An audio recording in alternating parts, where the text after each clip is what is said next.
a hacer la presentación del proyecto Carbono Olivar, CEO Olivar. El padre de ese proyecto es Roberto García Ruiz, catedrático de la Universidad de Jaén, que está aquí a mi izquierda. Y la presentación la van a hacer a la limón también con Joaquín Cobos, que es investigador de la Estación Biológica de Doñana y que, bueno, también tiene bastante cosas interesantes que contarnos. Posteriormente, Ramón Soriguer, que me acompaña aquí a mi derecha, pues el responsable junto a Chim Cerdá, que también es investigador de la Estación Biológica de Doñana, y bueno, ellos nos hablarán del otro proyecto hermano del CEO Olivar, que es el proyecto Indivio Olivar, que está especialmente centrado en la biodiversidad. Ambos proyectos, de alguna forma, son tributarios de un proyecto que iniciamos en el año 2021, que es el proyecto Biolivar, y que se nos quedó corto y, de alguna forma, bueno, pues decidimos profundizar en estos dos temas que para nosotros, a Sevilla y en el conjunto del grupo operativo, con el resto de entidades, pues pensábamos que eran muy interesantes aún, ¿no? Entonces, bueno, pues tiene la palabra Roberto. Tenemos una hora, algo menos de 50 minutos para contar los dos proyectos. Muchas gracias. Muy bien. No sé si se me escucha, ¿verdad? Bueno, buenos días a todos. En primer lugar, me gustaría agradecer vuestra presencia, que denota realmente el interés que tenéis para estar lo más actualizado posible en estas temáticas desde el punto de vista tan importante para el sector. En segundo lugar, me gustaría agradecer a la Dirección de Origen de Estepa por ser tan proactivo en estar al día de todas las iniciativas relacionadas con la sostenibilidad y, sobre todo, ser actor de primer orden en esta iniciativa y ser un poco el puente que enlaza lo que se hace desde los centros de investigación a las necesidades del sector. Un segundito, a ver si ahora. Vale. Bien, mi nombre es el que aparece por ahí, pero en realidad yo el único mérito que tengo es pues estar aquí y presentar lo que hemos hecho en co-creación con los distintos miembros de este grupo operativo, cuyos logotipos pues aparecen en la parte de abajo. Bien, el principal objetivo de este proyecto grupo operativo CEO Olivar realmente era pues, desarrollar una metodología para el cálculo del crédito de carbono en el olivar. Hemos ido más allá porque al principio pensábamos hacer desarrollar esta metodología a nivel de finca, pero pensamos que si realmente se verifica esto de los créditos de CO2, del mercado voluntario de crédito de CO2, si realmente se verifica, a corto, medio plazo, realmente va a ser muy difícil que un agricultor con 7, 8 o 9 hectáreas realmente pueda acudir al mercado voluntario, porque el comprador de crédito de CO2 quiere comprar muchos créditos de CO2 y se tiene que establecer un contrato entre comprador y vendedor de crédito de CO2. Y por eso en este proyecto fuimos un poquito más allá y dijimos, bueno, ¿qué dificultades podemos encontrar si no es un agricultor, sino un conjunto de agricultores que como comunidad conjunta vaya al mercado? Eso puede acarrear una serie de dificultades metodológicas y en este proyecto pues hemos intentado acometer aquellas actividades, las suficientes actividades como para derribar esas barreras. Es decir, en este proyecto hemos innovado y hemos hecho proyectos de carbonocultura o de proyectos de carbonocultura no en una finca, sino en un conjunto de fincas, como si ese conjunto de fincas fuese en conjunto al mercado de CO2. Otro de los objetivos de este proyecto era conectar. ¿Cómo podemos conectar el contenido en carbono orgánico del suelo, que podemos incrementarlo a través de un conjunto de prácticas de manejo alineadas con el término sostenible? ¿Cómo podemos conectar el incremento del stock en la cantidad de carbono orgánico con la fertilidad o con indicadores de fertilidad del suelo? Ese es otro de los objetivos que nos habíamos marcado en este proyecto. Voy a intentar ser breve y solo y exclusivamente mostrar los resultados más importantes. Bien, en este proyecto pues se me olvidó decir en la primera parte de agradecimientos pues nuestro agradecimiento también a la cooperativa Sor Ángela, porque las fincas con las que hemos estado trabajando son fincas que están bajo el paraguas de la cooperativa de Sor Ángela en esta delegación de origen de Estepa, y pues eso, nuestro agradecimiento por habernos permitido tomar muestra de suelo y obtener información de estas fincas. Pues este trabajo se ha realizado en 15 fincas, que incluyen olivar tradicional secano, en riego e intensiva, en 8 términos municipales de la zona y en 3 tipos de suelos distintos. De hecho, en la figurita que aparece en la parte de la derecha, pues aparece con estrellas las fincas en las que hemos estado trabajando, y hemos trabajado 5 fincas en los 3 tipos de suelo que aparecen más abajo: en capisoles cársticos, luisoles cársticos, regosoles calcáreos, para tener una representación de fincas de olivar, insisto, tradicional, riego, secano, intensivo, en los 3 principales tipos de suelo que aparecen en la comarca. Bien, lo primero que hicimos fue toda una campaña de muestreo de suelo. Cogimos muestras de suelo, entre 15 y 20 muestras de suelo en cada una de las fincas, sobre todo para determinar la cantidad de carbono orgánico que hay en el suelo, porque bajo un proyecto de carbonocultura lo que se pretende es incrementar la cantidad de carbono orgánico del suelo que derive en crédito de CO2. Por eso necesitábamos saber qué cantidad de carbono orgánico hay en el suelo, y para eso no nos quedaba más remedio que tomar esta muestra de suelo, que la tomamos en distintas zonas. Unas venían muestras de suelo en cada finca bajo la copa, en el suelo bajo la copa, otro en la entrecalle, pero bajo la zona de mulching de los restos de poda, que ya se pueden ver perfectamente en casi todas las fincas, porque casi todas de ellas trituran los restos de poda, y en la entrecalle, pero fuera de la zona de mulching.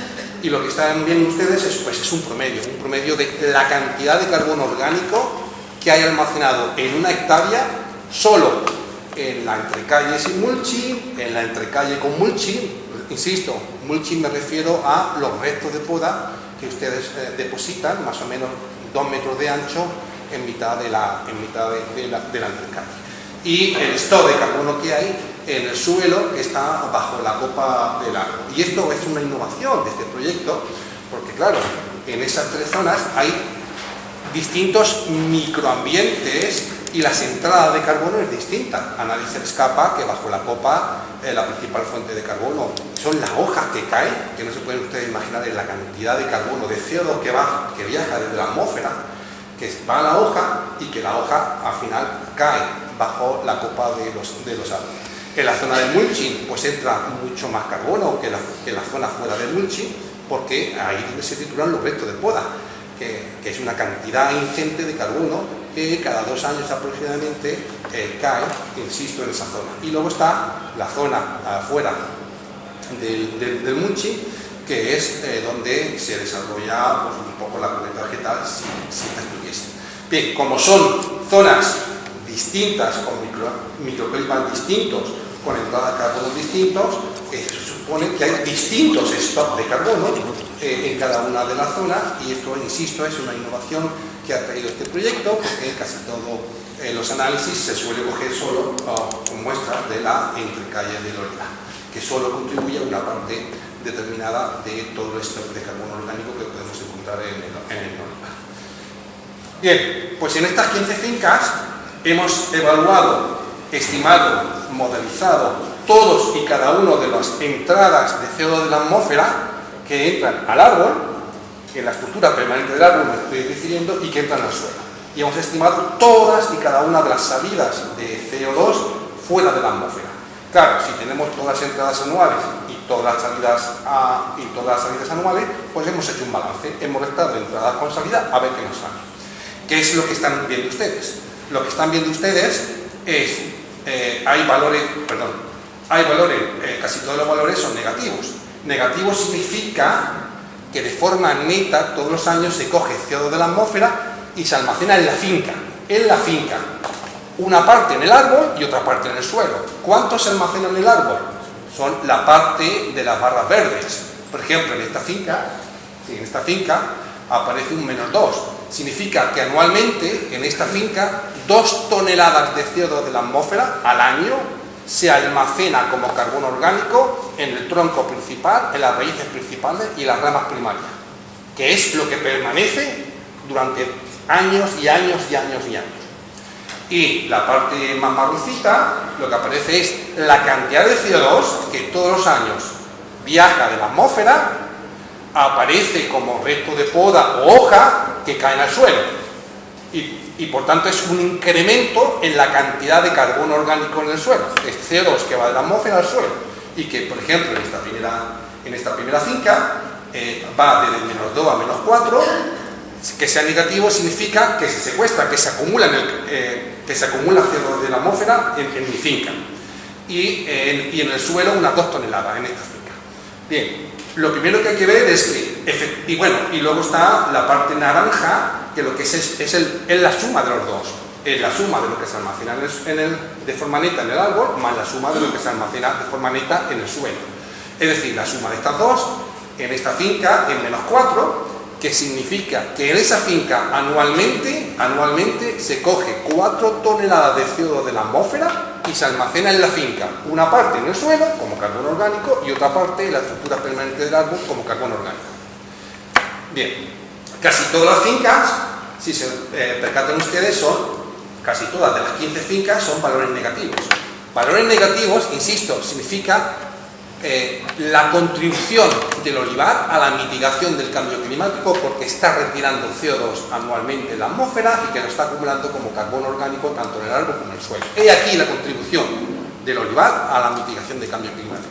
Sin embargo, es verdad que para unas cuantas fincas, sobre todo estas 3 últimas, efectivamente el árbol toma CO2 de la atmósfera, pero la cantidad que toma el árbol no compensa la cantidad de CO2 que se pierde en la finca por el suelo, simplemente porque en esta finca no dejan cubierta vegetal, o aunque dejan cubierta vegetal, dejan solo una pequeña franja de 1 metro, 1,5 metros en la entrecalle, o la cubierta vegetal la dejan, pero es tan rala, que no supone una entrada importante de CO2 de la atmósfera que compense el CO2 que se pierde desde el suelo por respiración.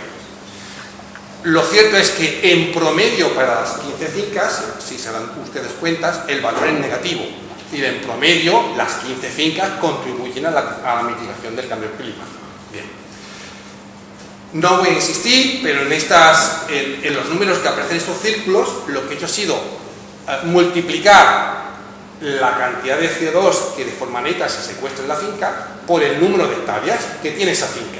Por tanto, esta finca secuestra anualmente 23 toneladas, esta 31, esta 19, 34, 20, 37, etc. Aunque hay algunas fincas que, como tienen valores positivos, significa que emiten CO2 de forma neta.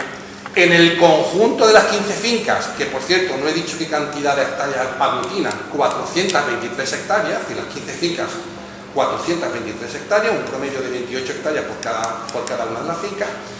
En promedio, si sumamos todas las fincas, resulta que el valor es más o menos de casi 200 toneladas de CO2.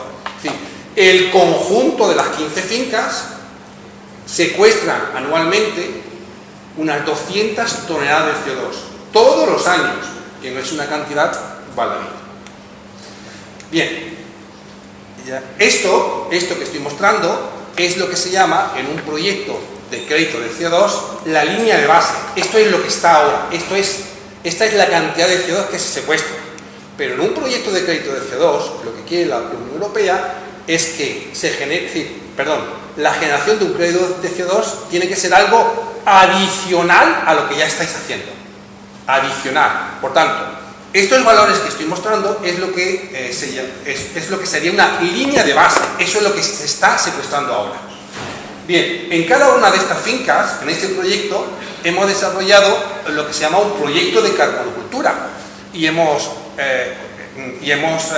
con el proyecto de carbonocultura hemos estimado la cantidad de CO2 que se secuestraría en 5 años en el caso de que las 15 fincas ejecutasen el proyecto de carbonocultura. ¿Qué significa un proyecto de carbonocultura?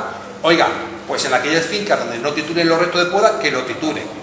En aquellas fincas o sustituir el fertilizante químico de síntesis por el alperujo compostado. En eso consiste el proyecto de carbonocultura. Bien. En el caso de que se ejecute el proyecto de carbonocultura, el resultado es lo que aparece en la barra verde. Es decir, la barra verde es la cantidad de CO2, ya no por hectárea, sino para la finca entera, para las veintitantas hectáreas de la finca. La parte roja, verde, insisto, es la cantidad de CO2 que adicionalmente se podría secuestrar en el caso de que se ejecute el proyecto de carbonocultura en 5 años. Y la parte marroncita es la línea de base, es la cantidad de CO2 que se secuestra tal y como está ahora la finca durante esos 5 años. Por tanto, la diferencia entre los dos es la adicionalidad. Entonces, ¿qué es lo que refleja este pequeño rectángulo naranja? Por tanto, en la primera finca, pues si en el caso de que se implemente el proyecto de carbonocultura, se secuestrarían 250 toneladas de CO2 en 5 años, adicionales a lo que se está haciendo ahora. No sé si me estoy explicando lo que quiero decir, yo creo que sí. Bien, pues esto es más o menos lo que daría, si se dan cuenta ustedes, 250, otra 250, otra aquí serían casi 900 hectáreas, 900 toneladas de CO2 en esos 5 años. Para poner números, hemos convertido estos créditos de CO2 en dinero. Por tanto, el dinero, esto está lo que son los números que aparecen dentro de los círculos, y estamos hablando de miles de euros. Esta finca podría obtener 5.000 euros en 5 años en el caso de que ejecutase el proyecto de carbonocultura. Esta 7.000, la siguiente 7.000, 8.000, 9.000, 10.000, 10.000, etc.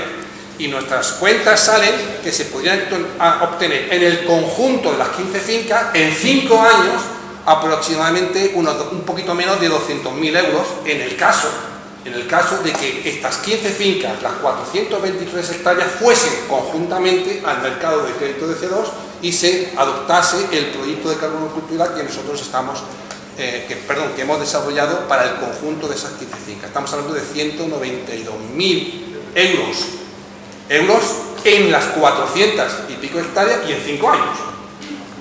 Bien, lo que quiero decir con todo esto es que verdaderamente a nivel de cooperativa estamos hablando de una cantidad de dinero suficiente como para que la cooperativa pudiese ejecutar muchos proyectos de modernización, nuevas líneas, una planta de compostaje del Perujo si así lo deciden, etc. Bien, y voy mal de tiempo, ¿no? Sí, vale, pues muy sucintamente, rápidamente, en relación a la relación que pueda haber entre más carbono en el suelo, porque vosotros dejáis cubierta, trituráis el resto de poda, añadís estiércol al Perujo compostado, pues efectivamente es esta figura que está aquí. Hemos encontrado que cuanto más carbono orgánico tenga el suelo, mayor es la cantidad de bacterias. No voy a decir aquí en qué se basa la metodología, pero es que además, mayor, no sé si lo ven, mayor es la riqueza específica, tanto en un suelo como en otro suelo. Es decir, más carbono que tengáis en el suelo es más salud que tiene ese suelo medido a través de una serie de indicadores. Y también la diversidad microbiana, no sé si lo veis, más carbono, mayor diversidad. También más carbono, también mayor actividades enzimáticas que despliegan los microorganismos y que están relacionados con el reciclaje de nutrientes de esa materia orgánica. Es decir, que hemos podido conectar más crédito de CO2, supone más carbono en el suelo, y además de poder monetizar esos créditos de CO2, además más cantidad, diversidad y riqueza específica de los microorganismos del suelo. Y ya para terminar, porque ya me estoy pasando, simplemente decir que en este proyecto hemos producido 2 entregables, una guía sobre el concepto de huella, secuestro, balance y crédito de CO2 aplicable al sector de la agrícola, porque estos conceptos distintos actores lo utilizan de distintas maneras y hay que poner exactamente sobre la mesa qué significa cada cosa para que no nos confundamos. Y luego otro entregable, pues es una metodología para evaluar los créditos de CO2 en explotaciones del olivar. Asimismo, pues todos conjuntos, el consorcio, hemos hecho un esfuerzo en la diseminación a través de la publicación de notas de prensa, también a través de hacer un ciclo de talleres organizados por la Dirección de Origen de Estepa durante los días 3, 4 y 5 de junio, en el que ha habido distintos actores, hemos hecho los pósteres, pero aquí hay algunos ejemplos de esos talleres: la cooperativa de Pontanenses, Agropecuaria de Herrera, cooperativa de Olestepa, y también la Denominación de Origen de Estepa ha diseñado y publicado un manual de buenas prácticas para reducir la huella de carbono en el olivar. Y evidentemente pues también hemos estado en Expolivar. Ya con esto ya me callo y perdona por haberte robado tiempo.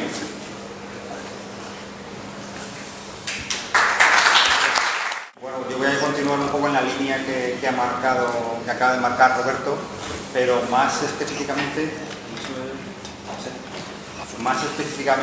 en el desarrollo de nuevas tecnologías que hemos hecho dentro de este proyecto. Aquí podéis ver el grupo que hemos trabajado en esta parte del proyecto, y dentro del por qué estamos en este proyecto, bueno, pues un poco lo que ha venido diciendo Roberto, ¿no?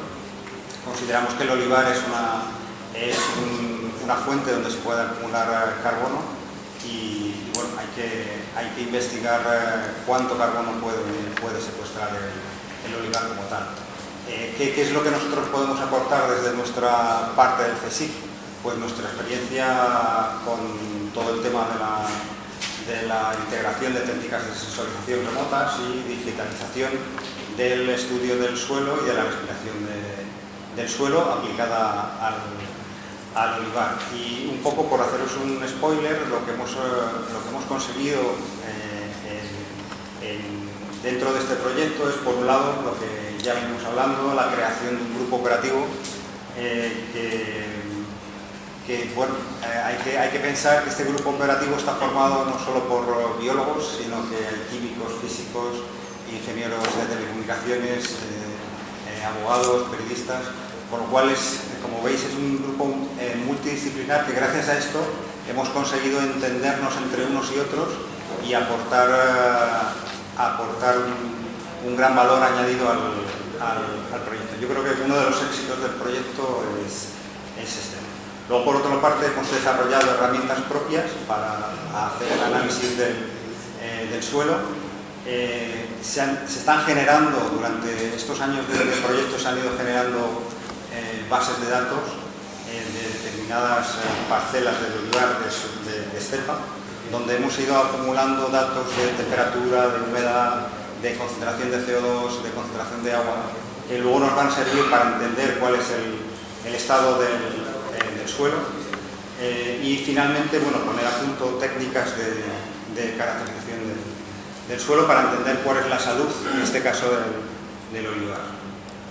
Bueno, los objetivos de la sensorización: por un lado, tener acceso de datos de cualquier lugar del mundo; por otro lado, en función de la meteorología y de los parámetros que nos va a aportar esta sensorización, ser capaces de prever riesgos como enfermedades, plagas, etcétera, planificar los riesgos, y eso es el caso de los últimos años que hemos tenido debido al cambio climático, pues unas lluvias torrenciales, granizos, temperaturas muy altas. Bueno, pues ser capaces de adaptarnos a este tipo de eventos, y por otro lado, para el agricultor, priorizar los recursos y de esa manera ahorrarnos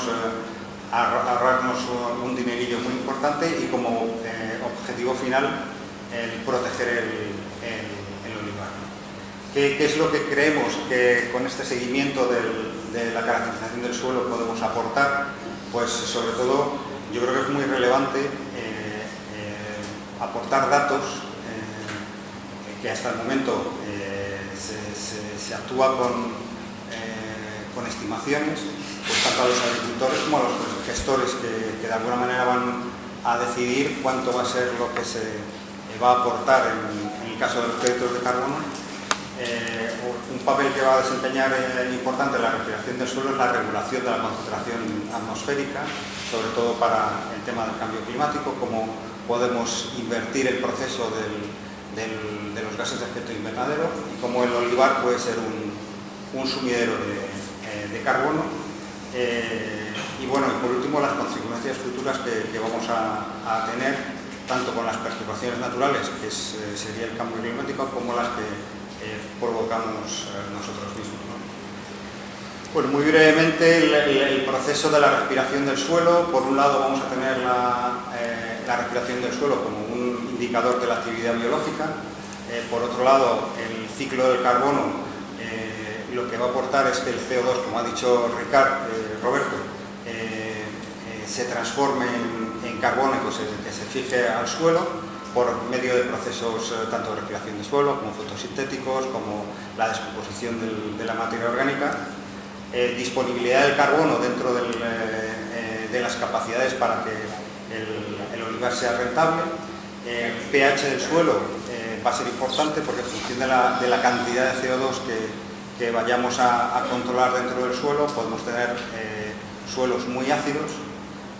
Con respecto a la actividad microbiana, lo ha contado Roberto muy claramente. Los microorganismos van a ser los responsables de transformar el CO2 en este carbono. Y por otro lado, pues el efecto sumidero. ¿Cuáles son el equilibrio que tenemos que mantener para considerar que el olivar es saludable y por tanto puede secuestrar carbono y por tanto se puede aprovechar ese beneficio? Por un lado, mantener una buena estructura del suelo, en el caso que sea necesario añadir materia orgánica extra, y luego por otro lado evitar la erosión y la pérdida tanto de carbono como de nutrientes. Dentro del... 5 minutos. Simplemente comentaros todo el aparataje y todo el equipamiento que hemos tenido que distribuir. Hicimos 3 campañas. Una campaña, en principio creíamos que era algo sencillo, íbamos a poner un par de sensores en el olivar y íbamos a medir en diferentes puntos la concentración de CO2 y el flujo de CO2 de un olivar y punto. Lo que pasa es que nos encontramos con muchos problemas y empezamos a desarrollar nuevos equipos. Todos estos equipos hay que ponerlos en lugares remotos donde no tenemos ni energía eléctrica ni gestión de datos. Bueno, pues todo esto fue, gracias al proyecto pudimos hacerlo. Una segunda campaña donde creamos nuevos desarrollo de nuevos sensores, mucho más pequeños, con menor consumo de energía y mayor control de los paquetes de bases de datos. Y por último, el análisis de otros gases, no solo el CO2 y el agua, sino oxígeno, control de humedad del suelo, control de temperatura a distintas profundidades, y luego fuimos capaces de calibrar los equipos en el propio olivar. No era necesario desplazarlos a los laboratorios. Estos equipos lo que aportaron es, por un lado, aprovechamos el trabajo que hicimos en colaboración con la Universidad de Jaén, que ha mostrado Roberto, donde en las fincas donde estuvimos trabajando veíamos como la cantidad de carbono orgánico en bajo copa era un 31% mayor que en la entrecalle que habíamos seleccionado. Todos los experimentos se hicieron con réplicas en bajo copa y en entrecalle, que era suelo desnudo, no tenía cubierta. Aquí podemos observar, aquí podéis ver los valores de la humedad relativa y de la temperatura. Como veis, tanto bajo copa como en entrecalle los valores eran muy similares. La temperatura, obviamente, en invierno baja, en verano sube, y con la humedad es inversamente proporcional. La humedad relativa es mayor en las épocas de finales de invierno, primavera. Sin embargo, si observáis la gráfica esta, pudimos identificar cómo bajo copa las concentraciones del flujo de CO2, el flujo de CO2 bajo copa eran muchísimo mayores que las de entrecalle. Esto obviamente está achacado que en bajo copa obviamente hay muchísima más actividad, hay muchísima más materia orgánica, y en entrecalle pues está expuesto a mayor luz, mayor temperatura, y aquí queda demostrado ese efecto. Una de los éxitos de este proyecto es que empezamos a darles valores a determinados a los flujos de estas zonas. Ahora ya sabemos exactamente cuánto está respirando el suelo y cuánto de bueno, cuánto de malo o cuánto de saludable está este suelo. Bueno, aquí tenemos los ejemplos comparativos del efecto de la temperatura y el efecto de la humedad. Podemos ver como cuando la humedad, en este caso, cuando la humedad aumenta, en los dos casos, obviamente, el flujo también aumenta. Pero en el caso de los experimentos bajo copa se veía como el flujo aumentaba mucho más intensamente que en entrecalle. Otro ejemplo que podemos poner derivado de estos datos es el efecto de la precipitación y de la acumulación del CO2 dentro del suelo. Aquí podemos ver cómo he cogido el ejemplo del 11 de junio, que llovieron 4 litros por metro cuadrado aquí en Estepa, y podemos ver cómo el efecto de la lluvia en un terreno que supuestamente estaba poco húmedo, ya estaba seco, lo que sucedía es que el aumento del flujo aumenta muy rápidamente en 6 veces más de lo que tenía originalmente, como podemos ver aquí. Y esto es debido a que en ese momento el terreno está seco y el flujo de CO2 por el desplazamiento del agua empieza a aparecer. ¿Qué es lo que sucede? Que cuando sigue lloviendo se forma una fina capa de agua que lo que hace es un efecto tapón, y entonces inmediatamente el flujo vuelve a mantenerse en los valores que tenía antes. ¿Qué sucede? Que todo el CO2 que supuestamente está acumulado en el suelo, debido al efecto de la lluvia, va a empezar a activar todo lo que es la actividad microbiana, y va a empezar a generar todo lo que es el secuestro del carbono. Otra de las cosas que hicimos fue el desarrollar nuestros propios equipos.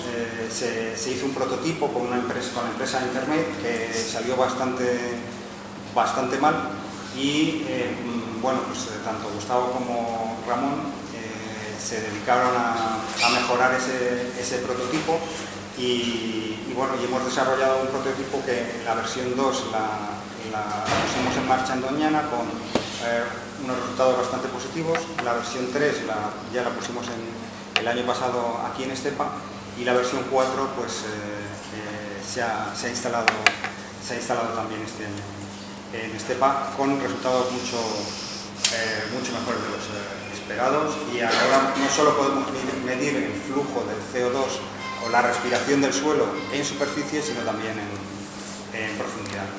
Por último, otro de los logros que hemos conseguido en este proyecto es identificar el flujo de oxígeno y ver a cierta profundidad cómo el oxígeno está comportándose.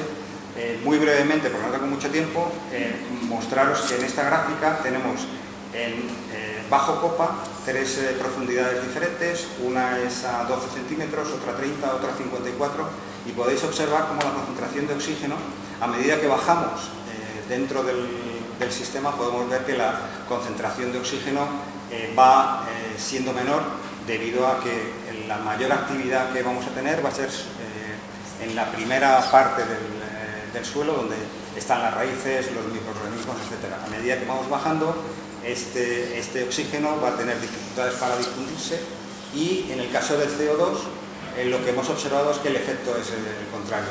Y muy importante es ver cómo en la entrecalle, que el suelo estaba desnudo, la concentración de oxígeno era la amarilla esta que tenéis aquí, sensiblemente inferior a las concentraciones que habíamos obtenido bajo copa.